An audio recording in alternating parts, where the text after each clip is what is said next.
SEC stuff. I'm Sierra alongside Chizzy, and we are here to talk about the Ole Miss versus LSU game. Now, Chizzy is a Mizzou grad. I'm a Florida alum, two very established journalism schools in the Southeastern Conference. So we both have journalism degrees, and we are using our journalism degree for real journalism today. Breaking news: Lane Kiffin, the head coach at Ole Miss, his daughter Landry just hard launched her relationship, and not just a relationship with anyone. LSU linebacker Whit Weeks is her boyfriend. And he's not just any linebacker, he's not just some walk on. He is arguably the best linebacker in the SEC. So, Chizzy, I mean, what a time to drop this hard launch. Like, they play this week in Oxford. Yeah, I think it was so funny. They are hilarious as a couple because to wait until you guys face off your dad versus your boyfriend's team. I mean, what a perfect storm for us in this SEC matchup. They said, you know what? ESPN and all these other news outlets are not giving this game enough coverage. We will bring the tea. We will bring the tea. Boyfriend versus dad. And I just cannot wait to see her outfit. Like, is it going to give Mama Kelsey with there's a split 1-2? Is it just going to be all of her man, or is it just going to be her dad? Like, what is it going to give? I am so happy that they dropped this because this is top tier, just something that would happen in the SEC. And this is something that a Kiffin would do, right? Because we see how petty Lane is on Twitter. He loves to stir the pot. He makes it so entertaining. I'm like, how can you hate Lane Kiffin? Because he's hilarious on Twitter. Well, the apple doesn't fall far from the tree because his daughter just dropped this bomb on everyone.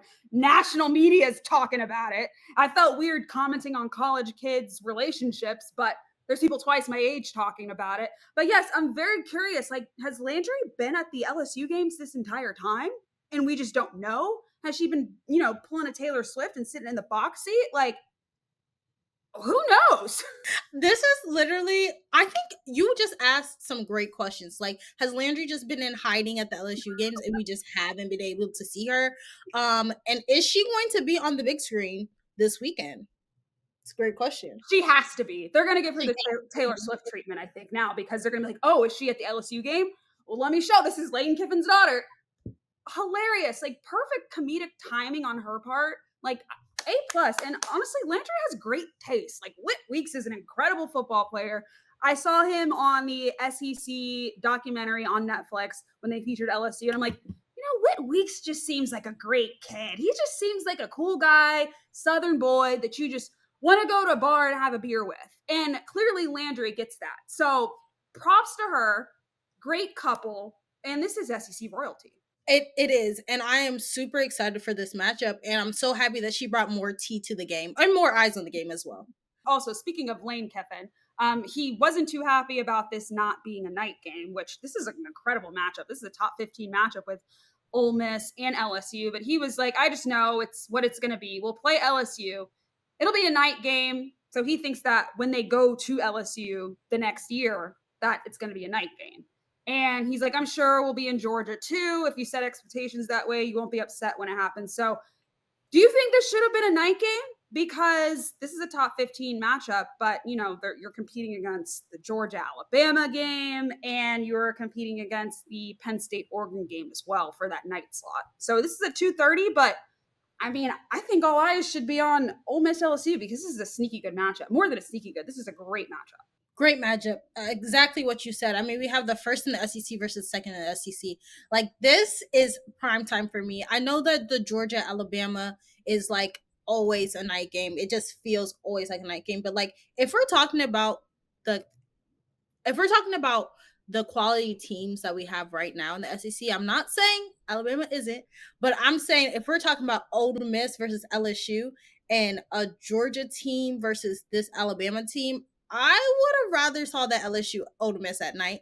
But regardless, I feel like they're going to give us a run for our money, and they're going to prove to everyone that this shouldn't have been a night game. Yeah, this is an undefeated matchup. Now, you do have to think about, okay, markets, Georgia, Alabama. Alabama has lots of eyes on them always, no matter what their record is. And Georgia, number one team in the SEC. And they are, in the Atlanta market and whatnot. When you have LSU and Ole Miss, Oxford, Baton Rouge, smaller college towns. It's going to be hard to beat. But still, I mean, Alabama, this is not Nick Saban's Alabama anymore. Sorry, guys. But it is what it is. I think I'll have my eyes on this Ole Miss LSU game. It should be lots of fun. Exactly. I feel like we should definitely dive into it. And I have a question because I feel like everyone's having this burning question for Ole Miss. Who do you start as quarterback?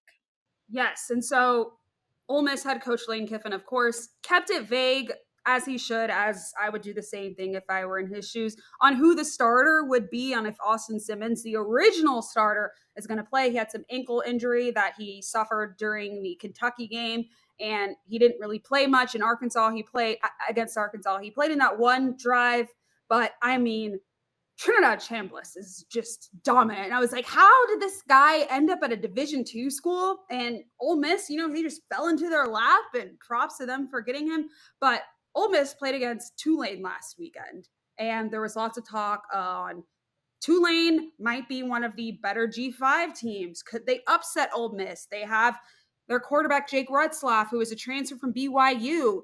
Great arm, can use his legs as well. That Ole Miss defense had all the answers to stopping that Tulane offense. Now, we know Tulane is not an SEC, it's an AAC program. Tulane actually used to be in the SEC years and years ago. But this Ole Miss defense has really improved. And that was something that I was hoping to see, because against Arkansas, they let their quarterback, Taylon Green, run all over the field. And they fixed those things. Their secondary really looked good. I mean, it was like Tulane could not get anything done.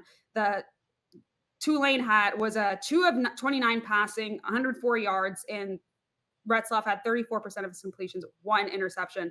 And yeah, that Ole Miss defense looked really good. I do want to see their defensive line improve a little bit more and work on the pass rush, because they had no sacks. But yeah, this Ole Miss defense is scary. It's not the same one as it was last year, but it seems like as they get more and more reps under their belts and games under their belts, and they look pretty good. Yeah, I am a little worried for them though, because they have allowed 762 rushing yards. And so I feel them, me being an LSU fan, if we capitalize on this, I feel like we could dominate the game. I know the line is very, very, very close, and it has Ole Miss favored in this, but I feel capitalizing on that pass rush and also capitalizing on the run game will just be very useful for LSU.